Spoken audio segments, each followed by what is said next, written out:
Once again, we're here with Patty Rooney, and this time we're looking at the topic of loss and grief. So I just have a couple of questions for you, Patty. First of all, of course, is what kinds of loss have you experienced that you'd be willing to discuss with us? I guess the biggest one for me is I've lost a lot of family members over my like 30s and 40s and just having to say goodbye to so many people that I wish were still here. At quite a young age, too, then. Yeah. I mean, for a lot of people, they don't have that experience until much later in life. So when you say you've had a loss of family members, many of them, how has that affected you?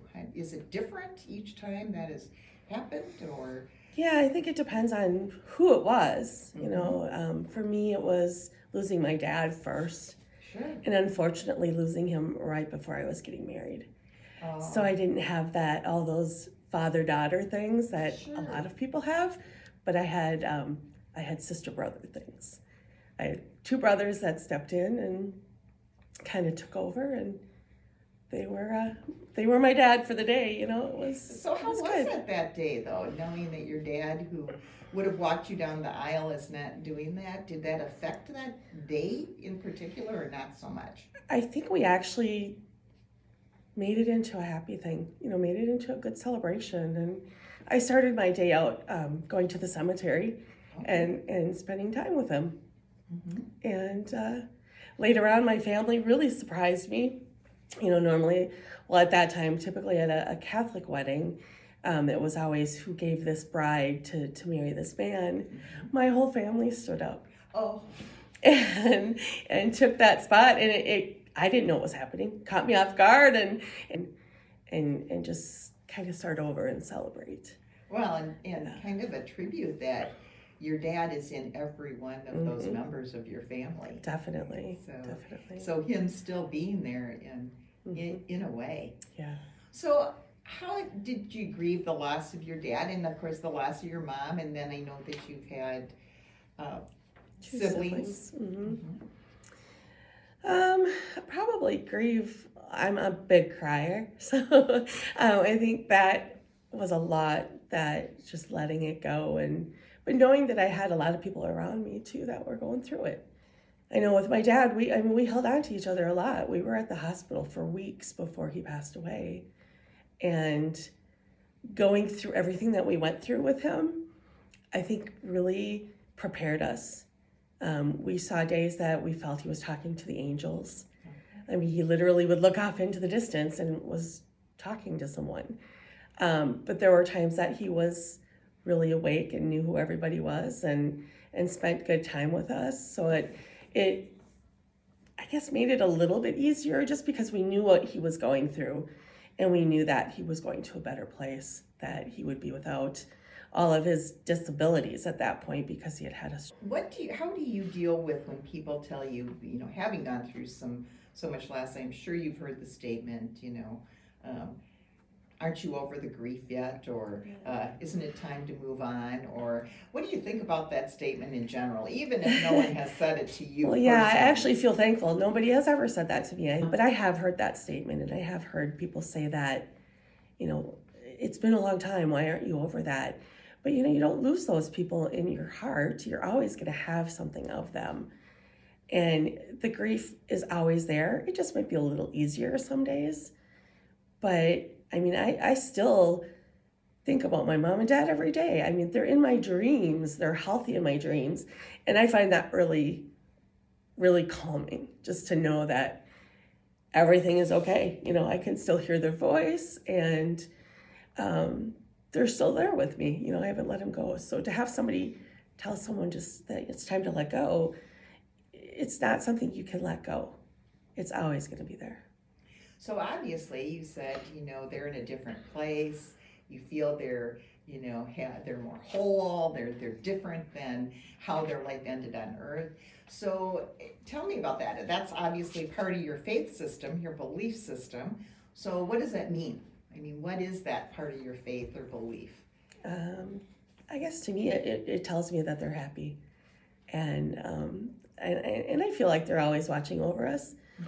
And so knowing that they don't have the pain they had, they don't have the issues that they had when they were living, that they can go on living the life that I remember them having. And so is in nice. your belief system, there is an afterlife. Yeah. It doesn't end with just the Right. last breath here on earth. Right. So we go somewhere. Yeah. Yeah. So that makes I would think a little bit different from someone who doesn't have that same belief system. Mm-hmm. So in that context, I'm assuming, but this is just an assumption and sometimes it's wrong. So is that what gives you hope in your grief? I think so. Just seeing them as often as I do see them. I know I wake up and think, wow, that was a really good dream. You know, I hope that happens again. And it does. It continues to happen for me.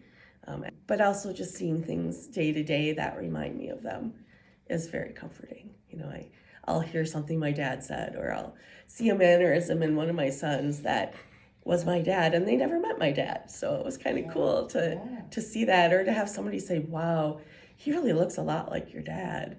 So it just those little things, it just really, it makes your grief a little easier. Well, so thank you for sharing. Sure. So today we are talking with Sue Dosher about loss through grief. So Sue, what kind of losses would you say you have experienced in your life? My most profound losses are the loss of my dad and then the loss of my girlfriend. So those were deaths. Mm-hmm. And how did your grief reveal itself during those times? My dad was different. He died of cancer. And there was a bunch of people around that were experiencing the same loss. So there was a community of people going through it at the same time. With my girlfriend, it was different. I had a different closeness to her than anyone in my immediate circle. And so at times it was more isolating than my dad's. And that was also sudden. Yeah, my girlfriend's was suicide. So it's Sudden, but not sudden. I mean, she was dealing with it for a long time.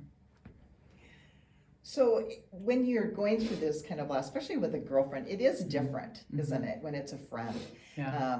People sometimes don't expect your grief to be that profound because it's a friend. Yeah, yeah. And so how did you deal with those kind of things? Time. It really was about time, and taking time to feel it. You know, with my dad, I tried to go back to work right away, and my girlfriend, luckily, I wasn't working, so I could take that time and really just miss her, because that's what it's really about. Is with grief, I think, is just missing. You know. Yes, yeah.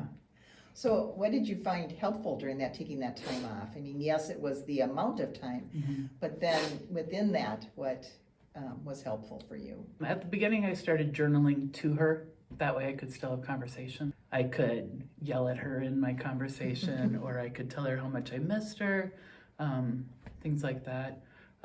It definitely, like, when they say there's different layers of it, it definitely, you know, there was times where I was really mad at her. Now I'm just sorry she had to go through that, and looking forward to seeing her someday. So how about that? I mean, how does your faith help you through your grief? It brings me comfort that way, that she's in a better place, because I know she is. She was a Christian. She just couldn't get past her pain of childhood. But it does make me feel good. I've always believed that I will see people who have passed after this life, and that brings a lot of peace. And to know that she's not hurting anymore is fabulous. Well, So, thank you yeah. for being able to share that with us.